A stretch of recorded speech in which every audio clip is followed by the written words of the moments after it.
Sounds great.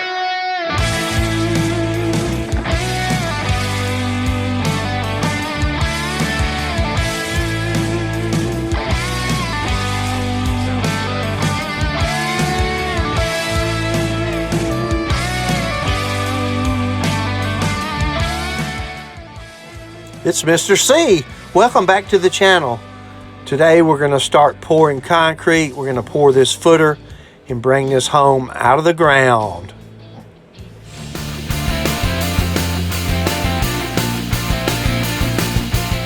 Hey, it's Mr. C. Let's see about that.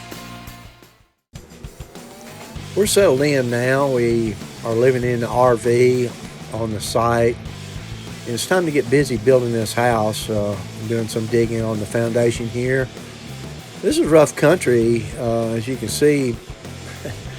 During the rainy season, which this period of building this foundation was taken, is very rainy. And every few days it'll rain. Sometimes it'll rain several days in a row. And just here you can see lots of water. Very hard to get this foundation put in and without battling this water all the time. So it's hard to get this going, but we're working on it here. You see we've got the site pretty much scratched out and you can see the water ponded up.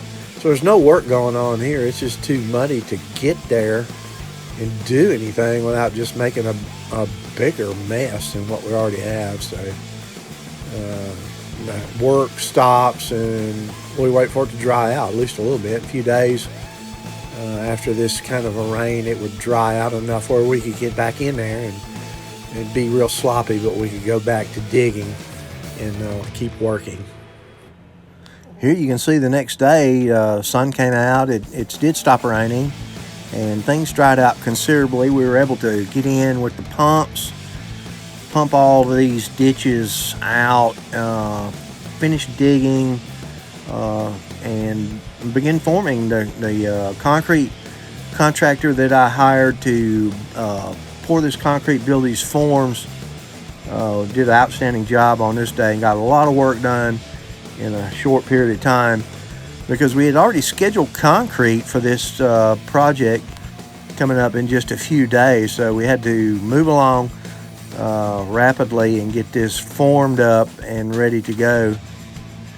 These are 12-inch plus thick footers.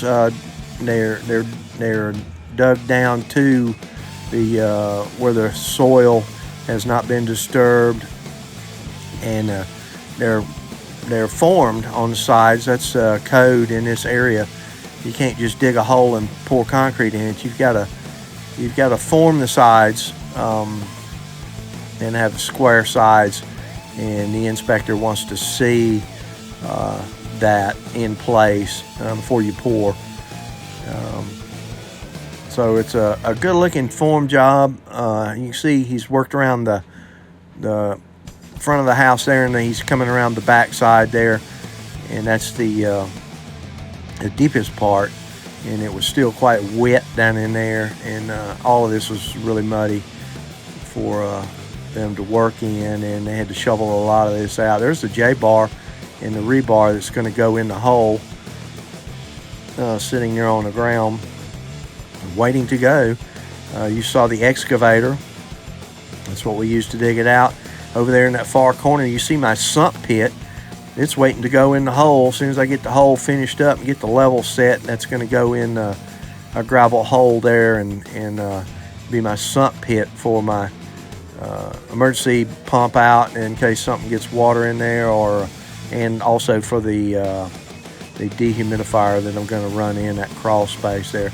Make sure everything stays dry and hopefully pest free and rodent free. That's my design that I want to have for this crawl space, is something easy to get to, easy to work in, clean. It's not filthy dirty with insects and spiders and who knows, snakes and rats and whatever.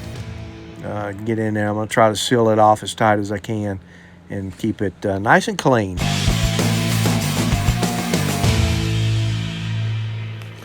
Well, look here. Next day, the sun was back. Nice sunny spring day here with a lot of drying. We dried more, the soil did. We were able to get in there and really do a lot of work and get this this footer ready to go.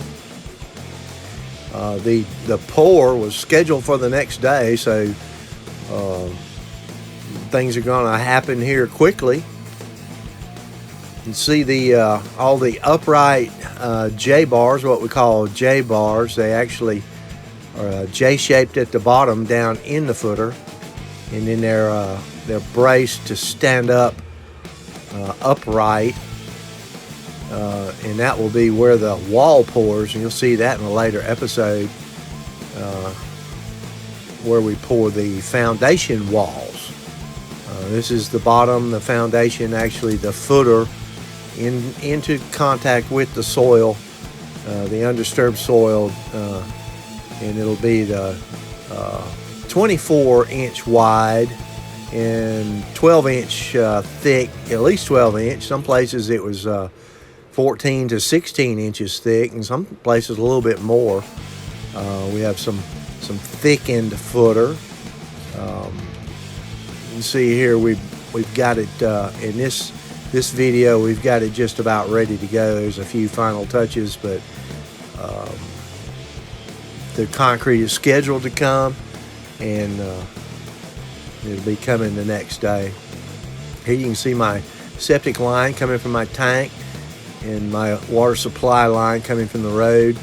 And they're going to come through right here, right through the foundation wall, right in this area here into the crawl space. There's some detailed looks at the footer in the dig out that we did, and the form boards and the bracing of the rebars. They're 5/8 inch rebars, number 5s. Two run side by side down through the footer all the way around, and then the J bars drop down and tie in. Here you can see my grounding to my rebar. There's my number 4 copper ground wire with the ground clamp grounding the foundation system. And here comes concrete. Next day we had concrete rolling in, and you can see the big concrete truck come lumbering up the hill inside of our little mountain here. These guys are great.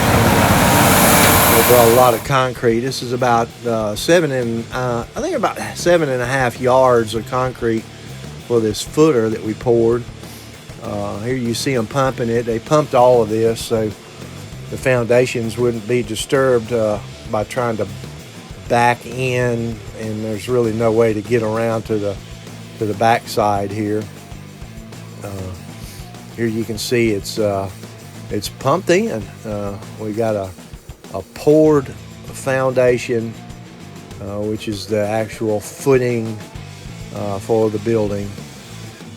On top of this, we'll pour concrete foundation wall, and then on top of that, we will begin to build the wood framing for the floor system.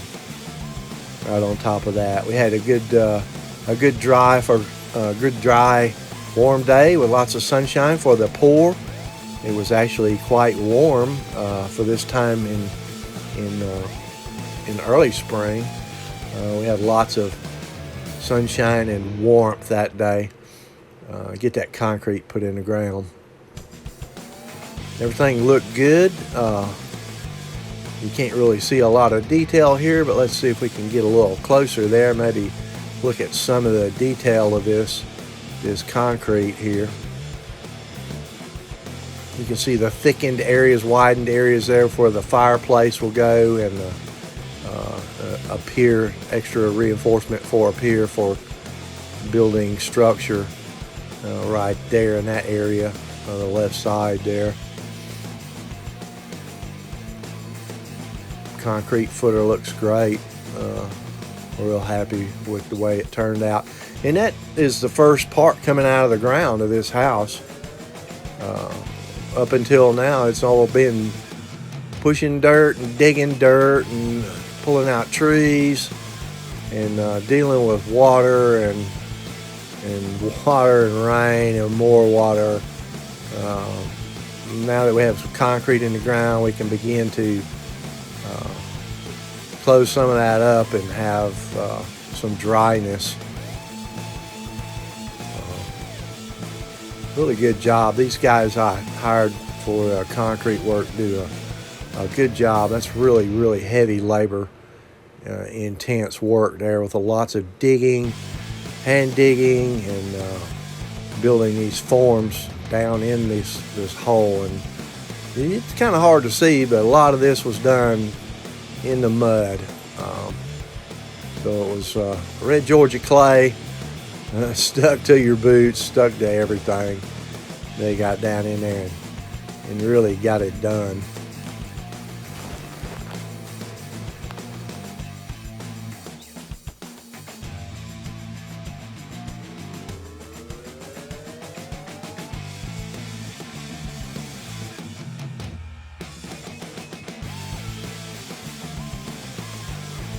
Hey, thanks for joining me while we pour this footer and bring this house out of the ground. We're getting ready now for the foundation wall, which will be the next segment. As we build this mountain home, please stay tuned and join the channel. You can subscribe if you don't want to miss any of the segments coming up. We're going to have a lot of details on all phases of the construction, from the concrete to the finish. Stay tuned.